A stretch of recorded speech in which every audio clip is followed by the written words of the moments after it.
भगवान की जय।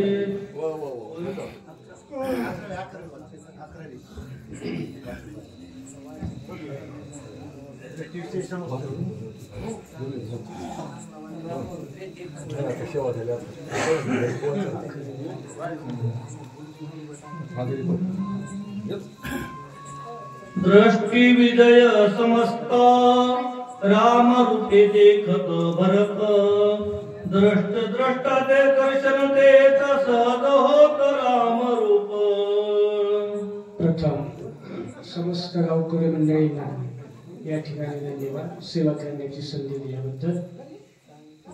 विषय असा चालू आहे हनुमंतराय आणि ज्यावेळी आता नंदीग्राम नगरीमध्ये अवतरित झालेले आहेत झाल्याबरोबर हनुमंतरायाला प्रभू रामचंद्रासारखं आणि भरताला पाहिल्याबरोबर आणि थोडस विस्मय आश्चर्य नवल सर्व गोष्टींचा समन्वय आणि त्या ठिकाणी हनुमंतरायाच्या बुद्धीमध्ये झालेला आहे।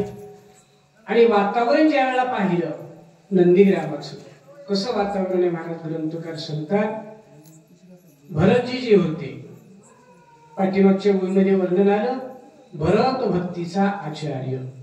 आचार्याचं वर्णन खूप मोठं आहे महाराज ते सांगायला वेळ नाही आपल्याला।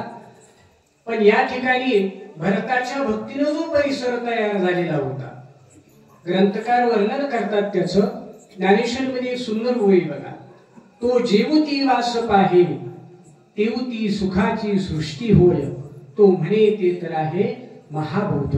महाबोध तत्वमसी महावाक्यानं प्रणीत जे अशा प्रकारचं आणि सैद्धांतिक वाक्य आहे त्याला महाबोध असं म्हणतात।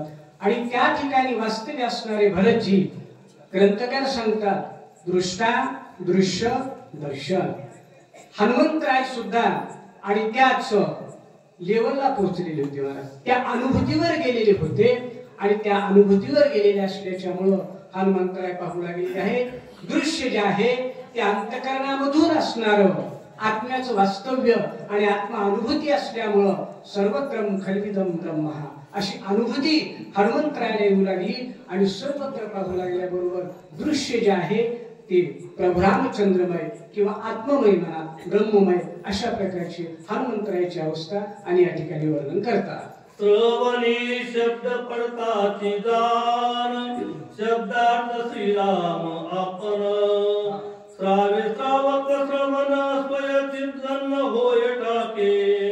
काय सांगतात नाथ या ठिकाणी महाराज आणि ज्यावेळेला हनुमंतराय पाहू लागले महाराज त्या ठिकाणी आणि कान जो आहे कान त्याच्या देवता वगैरे काही सांगत बसत नाही पंचकराचा जास्त विस्तार वाढतो त्याच्यामुळे महाराज या ठिकाणी सांगतात की जरी कानाची देवता दिशा असली तर या कानानं जे आपल्याला ऐकायला येतं केन उपनिषदामध्ये श्लोक आहे बघा पहिला केनेशितम प्रेषितम मनहा म्हणजे मन जे आहे असा शिष्य आणि गुरुला प्रश्न विचारतो महाराज केन ईशितम प्रेषितम मनहा कुणाच्या प्रेरणेनं माझं मन काम करतंय। गुरुजी सुंदर वर्णन करतात महाराज हनुमंतरायाची अनुभूती त्या ठिकाणी आहे की कानानं जे वाक्य ऐकायला येते कानानं जो शब्द ऐकायला येतोय शब्दाच्या ठिकाणी सुद्धा परमात्म्याचं वास्तव्य महाराज कारण जो बोलतो तो बोलणारा कोण आहे महाराज बोलणारा कोण आहे तो सुद्धा आत्मा आहे आणि जो श्रवण करतो श्रवण करणारा श्रावक जो आहे त्याच्या कानामध्ये जाणारा शब्द सुद्धा कुठून उगम पावतो आत्म्यावर कारण आत्मा जो आहे तो सोर्स ऑफ वर्ड शब्दाचा मूळ आत्मा आणि श्रवण करणारा सुद्धा तोच आहे बोलणारा सुद्धा तोच आहे म्हणून त्या ठिकाणी त्रिपुटी एक झाली श्राव्य श्रावक आणि श्रवण येणारा शब्द शब्द आणि ऐकणारा तिघ जण हरिरूप झाले। गाणे घेता वास वासास बाई परेश देह गाता गान समस्त चिदाकस होनी ठाके। हनुमंतरायाची अनुभूती आपल्याला तशी अनुभूती येते का? येऊ शकते कदाचित. त्याला फक्त गुरुचं पाठबळ असावं लागतं आणि स्वतःमध्ये जाणून घेण्याची तयारी असावी लागते. तुम्ही उपनिषदाला श्रवण केली, ब्रह्मसूत्रासारखे ग्रंथ श्रवण केले तर तुमच्या ठिकाणी असणारा अज्ञान जायला फारसा वेळ लागत नाही बरं का. या ठिकाणी नाथ महाराज वर्णन करतात, नाकाने ज्या वेळेला श्वास घेऊ लागले, नाकाने नाक याची देवता अश्विनी कुमार आहे, चलो सांगतो तुम्हाला. तर आपण ज्या वेळेला नाकाने श्वास घेतो, येणारा आतमध्ये जो वायू आहे, वायू कुठून निर्माण झाला? वायूचं मूळ आकाश आहे. आकाशाचं मूळ कशामध्ये? आकाश कशामध्ये सामावले? गार्गीचा सुंदर प्रश्न आहे महाराज. कस्मिन खुल्वा आकाशम ओतप्रोतस्य इतिहा. त्यावेळेला याज्ञवल्क्य उत्तर देतात, यस्मिन खुल्वा आकाशम गार्गी ओतप्रोतस्य इतिहा. आकाश सुद्धा त्या आत्मस्वरूपामध्ये ओतप्रोत. ओतप्रोत शब्दाचा अर्थ होतो भरून सांडणे. ओतप्रोत, ओत म्हणजे आतमध्ये, प्रोत म्हणजे बाहेर, आउटवर्ड अँड इंटरनल असं दोन्ही करून त्याला ओतप्रोत असं म्हणतात. आत्म्याचं सुद्धा असं वर्णन आलेले आहे. आनंदमय, मय शब्दावर जास्त ग्रंथकार भर देतात बरं का. शंकराचार्याचं बृहदारण्यक नावाचं उपनिषद पहा, त्याच्यावरती भाष्य केले ती. आनंदमय शब्दामध्ये आनंद नाही आत्मा, आत्मा आनंदमय आहे. आत्मा कसा आहे? आनंदमय असणे म्हणजे आतून आनंद तर आहेच आहे, पण बाहेरून सुद्धा आनंद असतो. तर हा जो हनुमंतराय पाहतात, म्हणजे नाकाने ज्यावेळेला श्वास घेऊ लागले, येणारा वायू तो सदा राममय आहे. घेणारा आणि उच्छ्वास, श्वास आणि उच्छ्वास आणि ते नाक पूर्ण इंद्रिय महाराज आणि राममय त्या ठिकाणी अनुभवाला येऊ लागले. त्वचा घेवदाय स्पर्शाशी तव दोहिते राम प्रकाशी. त्वचा स्पर्शाशी सहज समरसी श्रीराम. सहज समरसी राम. थोडक्यामध्ये सांगतो महाराज, त्वचा जी आहे, त्वचा, या त्वचेची देवता वायू. वायुदेवाचं जर साह्य नसेल तर तुम्हाला स्पर्श ज्ञान होऊ शकत नाही. आता ऐका, वायू सुद्धा जर पाहायला गेलं तर जळे बर का. तुम्हाला असं वाटत असेल प्राणामुळे माणूस जगतो, प्राण सुद्धा जळ आहे. आलं का लक्षात? प्राणाला चालना देणारा तो आहे महाराज आणि बुद्धीला ते चालना देणारे. मगाचीच होऊन गेलं, बुद्धिर्यस्य बुद्धी, बुद्धीला चालना देणारा. तर वायू जो आहे, या वायूला चालना देणारा आत्मा आहे. कारण तुम्ही ज्या वेळेला झोपेमध्ये असता तुम्हाला स्वतःचं भान आहे का? तुम्ही वृत्तीवर आहात, वृत्तीशून्य अवस्था. आणि त्यावेळेला सुद्धा जो प्राण चालतो त्याचं कारण तुमच्यामध्ये तुम्ही स्वयंभू. स्वयंभू शब्दाचा अर्थ कळतो का? भू म्हणजे असणे. संस्कृत मध्ये भू शब्दाचा अर्थ होतो विद्यमान, to be existence of anything. एखाद्या वस्तूचं अस्तित्व असणे त्याला भू असं म्हणतात. आणि स्वयंभू म्हणजे सेल्फ, स्वतः. आपल्याला वाटतं स्वयंभू म्हणजे कोणीतरी दुसरं कोणी असं नाही. आता या ठिकाणी श्रवण करणारे तुम्ही स्वयंभू आहात का दुसऱ्याकडून कोणाकडून श्रवण करायला तुम्ही? आता तुम्हाला इथं थंडी वाजली तर ती थंडी दुसऱ्याकडून वाजली का तुम्हाला वाजलेली थंडी कळाली? सेल्फ कॉन्शियसनेस, स्वतः त्याची जाणीव असणे.